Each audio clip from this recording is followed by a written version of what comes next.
โอ้เป็นแนวใดอาบน้ำแล้วพี่น้อยเนาะสบายดีท่านผู้ชมนี่ว่าต่อจากคลิปที่แล้วหลังจากอาบน้ำอันน้อยแล้วเพิ่นก็เครียดนิสัยเพิ่นจะเป็นแบบนี้พี่น้อยเนาะอาบน้ำเท่านั้นแล้วเครียดพ่อแม่เพิ่นก็เอาดูแลกันจังซี่แหละพี่น้อยเอาเด้อไปกินเนาะอาบน้ำโอ้แค่เด้อแค่เด้อโอ้แค่เด้อดูว่าดูว่า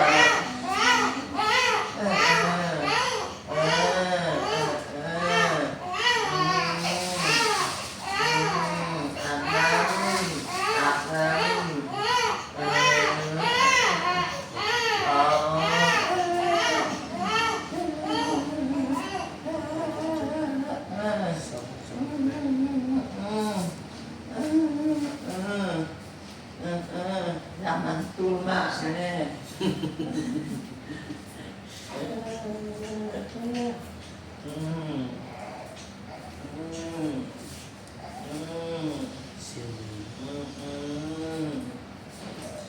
จูอ่ะเนี่ยนอนจูอ่ะเนาะจูอ่ะเนาะจูอ่ะเนาะเนาะจูอ่ะลูกเนาะจูอ่ะเนาะอาบน้ำให้เฮ็ดหยังพระเจ้าเป็นให้อาบน้ำละให้ให้เฮ็ดหยังน่ะให้เฮ็ดหยังเขาให้อาบน้ำบริการนะกูเจอสมกลุ่มกลั่งกลุ่มกลั่งเจ้านี่อยากมาอาบน้ำที่เจ้าให้ยังกูเจ้าน้อง ให้หลักไหลเขาเจ้าวัชราเจ้าเป็นอาบน้ำนี่ลงให้เฮ็ดหยังให้เฮ็ดหยัง โอ้ยเด้อขอบใจหลายๆแล้วสิส่งบินให้เจ้าได้เด้อ ลุงให้เฮ็ดหยังเป็นให้อาบน้ำมาให้เจ้าอยากอาบน้ำคือมาส่งเยอะส่งเวลาจัง10 มื้อ20 มื้อแล้วถึงเห็นบ่ได้อาบตอนนั้นมันจับกระเป๋าเข้าจะไปแจกสาวนี่แจกแล้วเอาไปพอดิแจกแล้วพอตานู่น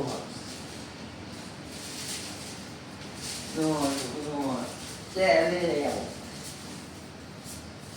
นู่นตื่นมาอยากแล้วที่จิกกานอนในป่านอนตื่นมาที่เปียกนู่นแจ้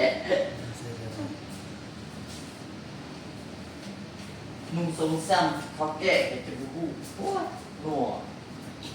แต่เมาเราเลยเราก็ได้นะเมาหลอกหูคือเบานู่นเบาเอกเบาคูนพันแกทรงค่อยรับทายรูปลงเฟซค่อยพูดอย่างเป็นสาระเปิดโทรศัพท์เต้เรียนจนได้ปูถึงวัดมืออันนี้เบาๆเรานอนเบาๆเราผมเป็นโอ้ยเขาเปิดมือนะอาบน้ำให้เขาที่อาบน้ำให้เขาว่าเป็นจ้วดเขาว่าลูกเขาเคยอาบน้ำให้ให้เฮ็ดน้ำสุดเจ้าให้เฮ็ดน้ำน่ะให้เฮ็ดน้ำเอาเขาแปรงเสื้อมือดูเป็นเสื้อแขนเอาเขาแปรงขาเป็นออกแปรงขาติดแล้วจะมีโซ่ข้างเป็นแขนจับดูอายุรักแน่รักหน้า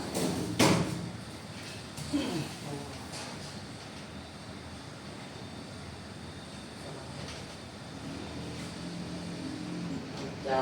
ที่ให้เป็นเจ้า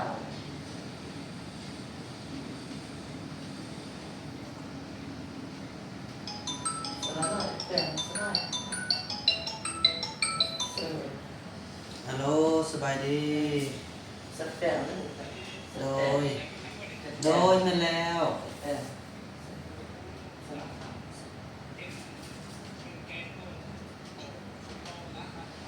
เจ้าอย่าเพิ่งเมื่อบ่เจ้า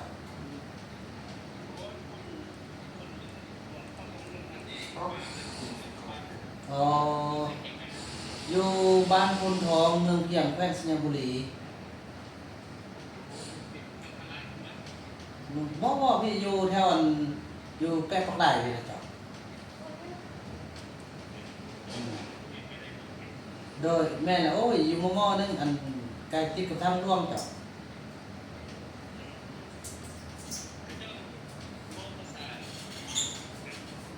เป็นภาษาลาวนั่นแหละเดี๋ยวนี้แล้วก็ภาษาเขาเจ้าก็มีภาษาเป็นของเขาเจ้าเองนะ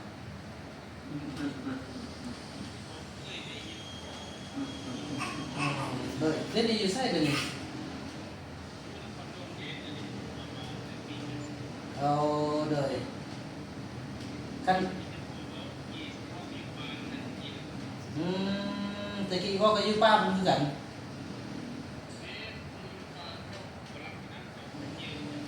อ๋อเกิดอยู่ป้าเลย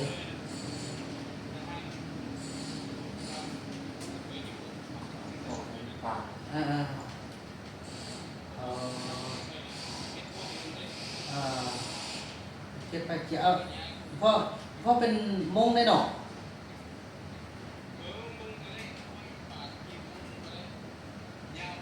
อ๋อเดี๋ยวไม่จะเดี๋ยวนี้ลูกอายุอยู่อันนี้คือกันอยู่อันนครหลวงเนี่ยเอาอันลูกของมันพอตรงเรื่องเนี่ยเดี๋ยวเกิดมาป่วยอยู่มงกระเทียมนี่มาเยี่ยมใดเด้อยามใดจ้าโมโหเลยโมโหแต่ว่าองค์กระเทียมอยู่แถวต้นแม่นเป็นตะลักเสาเนี่ยแหละ อาจารย์ส่ง น่ะแถวผู้เวียงนี่ก็ สองงาน โดย บริบูรณ์สองงาน โดย ทำเรื่องอะไรมา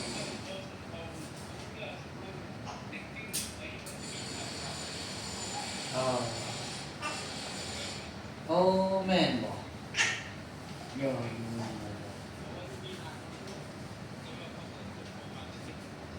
ดยโดยแม่นแหละโอ้โดยโด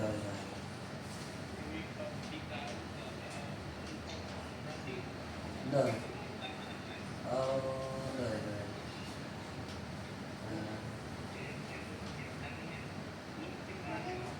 อ่า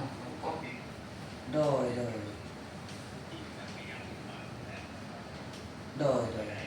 ได้รถสะดวกสบายพออยู่ไกลทางง่ายเขาจะได้ขอบคุณขอบใจเด้อพอเด้อขอบคุณขอบใจหลายกันว่าสิมายังได้แล้วก็ติดต่อห้ามลูกลงหน้าพอลูกบ่ลำที่อยู่เนี่ยมันเรียกลูกไปพุ่นภาษีทั้งสิ้นแหละลูกก็ได้เลย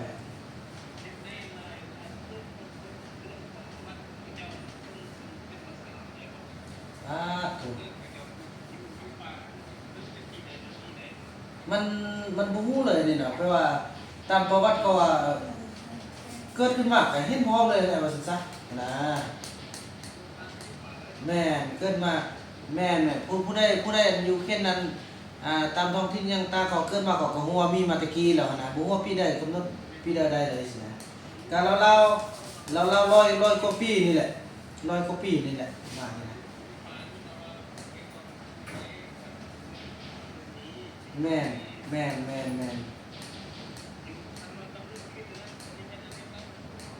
โอ้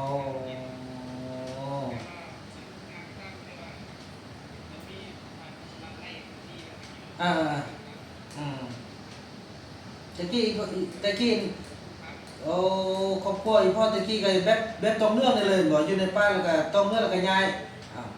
ก็สิมันสุดพ่อเดียวกันนี่ติซั่นน่ะเนาะไปเบิ่งแล้วอีพ่อยังชื่อได้บ่คำบอกของอีพ่อน่ะ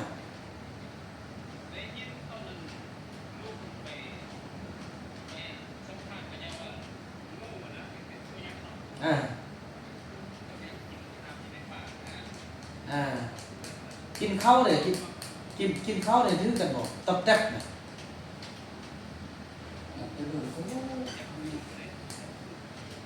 มันสิเป็นเฉพาะเดียวแล้วกันพ่อปู่แม่ย่าเป็นพาบุรุษของพ่อได้ลงมาว่าแต่กี้ได้อยู่แบบนี้เอาแสดงว่าก็มีหลายบน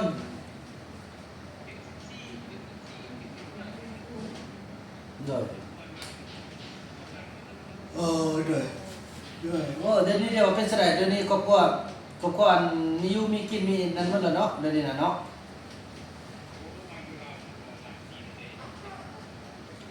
76ถึงอยู่4เนาะ40ปลายปีแล้วเนี่ย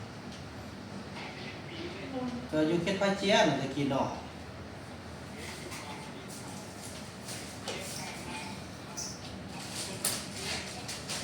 โดย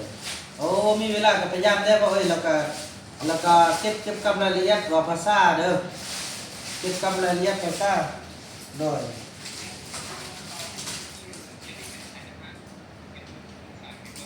อืม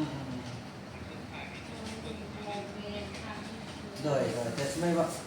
ยนั้นคนของเปล่าเลยเนาะอืมโอเคโดยโอ้โ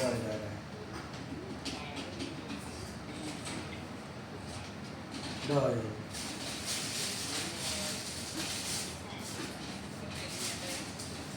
โดย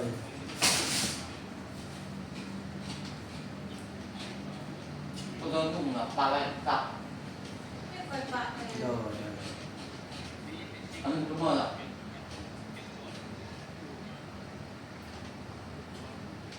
ก็มาแล้วก็มาแล้ว โดยมีแล้วก็ให้ลุงได้พ่อเด้อลุงจะได้ข้ออนุญาตอันวางไส้สำเร็จกันเด้อว่าลุงมีเพียงใดนึงเขาเข้าใจไร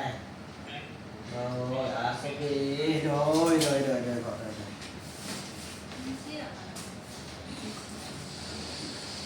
โอ้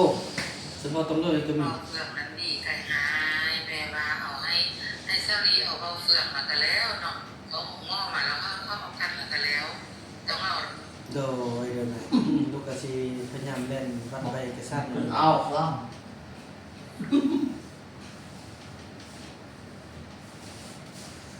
อยากได้ยารักษาโรคไตถุงละจักรบาทส่งไทยบอกคุณน้ำ โอ้สวัสดีครับคุณแม่ผมพูดหลายๆครับแม่แม่ตอนนี้อยู่ที่ไทยมีสาขาของลูกระเด้อแม่เดี๋ยวลูกจะเอาเบอร์ติดต่อให้ได้ไหมชื่อพี่ติ๋วอยู่จังหวัดอุตรดิตถ์เด้อแม่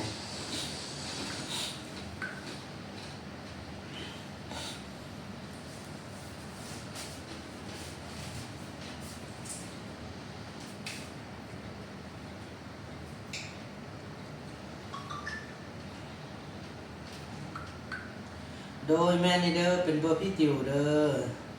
เบอร์ไอ้ติ๋วอยู่จังหวัดอุตรดิตถ์ที่ว่าขายยาสมุนไพรของลูกเด้อโอ้ยขอบใจแม่เด้อขอบใจน้ำอกน้ำใจที่แม่เคยช่วยเหลือในเมื่อหลายปีที่แล้วเนาะเมื่อ 3-4 ปีที่แล้วขอให้แม่อยู่ดีมีแรงเด้อแม่เด้อส่วนเครื่องคองแล้วก็ความรักความแพงที่ระลึกที่แม่ส่งมาลูกก็ยังบ่ทันได้ลืมเด้อแม่เอ้ยลูกก็สิจดจำจนฮอดลูกสิ้นลมหายใจพุ่นแหละแม่เอ้ยขอให้แม่อยู่ดีมีแรงเด้อแม่เด้อ ค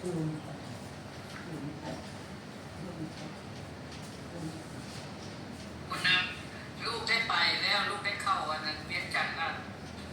ล้อไปเทศอันนั้นคลิปอันนั้นขึ้นรถเมล์พาไอ้อันพาไอ้อันนั้นเราไปขี่รถเมล์ดูแม่เห็นว่ารถเมล์อันนั้นสีเหลืองอันมีแต่10,000กีบหนึ่งขี่แต่จุดหนึ่งหาจุดหนึ่งขี่แต่จุดใดไปหาตลาดเศร้ามันลูกน้องเก็บมันลูกก็เอาอันนั้นการตลาดที่บ้านที่เราขึ้นอยู่ใส่แล้วมันไปฮอดใส่ร้องเก็บคลิปมันร้องคุณนำ กาสดีที่ว่าใส่รถอันนั้นรถอันนั้นเมย์อยู่อันนั้นเวียงจันทน์นะเพราะว่าเขาว่าช่วงนี้ฮะน้ำมันแพงอ่ะมันเป็นการที่ว่า you know การดีใจวิวมึงดูขนาดเด้อข้าเจ้าบ่ฮู้ละแม่สิให้แม่สิส่งคลิปตัวหนึงให้เจ้านั่นมันดีสำหรับนั่นละพายเฟืองนั่นรอกับรถเมล์บ่จำเป็นเอารถจะออกกับเด้อ โดยแม่โอ้ไปก็สิลงคืออยู่ปักสั้นล่ะนี่ แห้งปุ๊กแม่เอ้ยมันเบิ่งมันใกล้จากบนที่พลูกอยู่นี่หลายเติบกับแม่แต่ว่าลูกอู้แม่คือสิยุ่งยากแม่ลงสร้างไปปะเซาหลีก็บ่ได้ได้แม่เอ้ยจะไปขี่กับม่วนว่าแม่รถเมล์BRT หั่นน่ะแม่ขอบใจแม่เด้อ ขี้รถมีขี้รถมีขี้บอกเป็นขี้รถมีขี้บอกอีโพพาใครรถมีไปบอก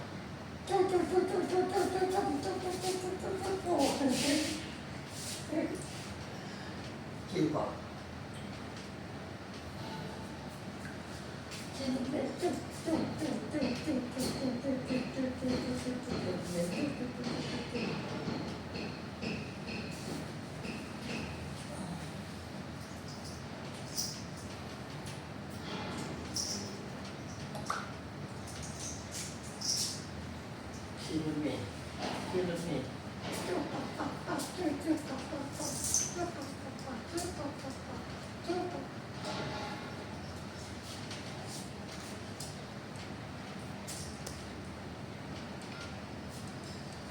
ี้รถมี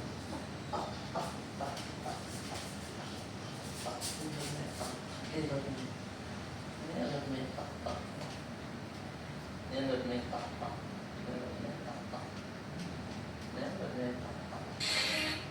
โอ้รถเมล์ตับมาแพงกว่าเนาะกว่าหนักเนาะที่รถเมล์ตับรถเมล์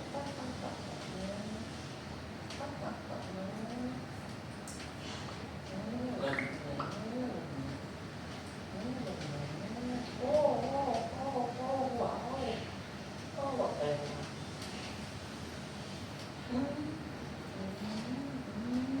นี่อยากยิงหนึ่งเด้อคันว่าจะกลับบ้านนะอยากให้สุดเขาต้องเลือกเรียนถ่ายผมว่าทุกคนต้องถ่ายผมว่าทุกคนจะให้กระเจ้าก็ประวัติย่อของกระเจ้าเกิดอยู่ใส่บาทอยู่ใส่ โอ้เป็นไปบ่ได้เด้อตัวนี้เด้อมันยากหลายเนาะมันสัมผัสตัวจริงเอาเด้อพอโอ้สิทำเข้าลุอยู่ยักเข้าบ่ตอบดอกมามันเป็นแบบนั้นหั่นนะพี่น้องเนาะจังสั้นแล้วพี่น้องคลิปนี้บ่าวนำขออนุญาตจบคลิปจังนี้ก่อนเพราะว่ากันใหม่ในคลิปต่อไปพี่น้องคลิปนี้บ่าวนำขอเข้ามาสบายดี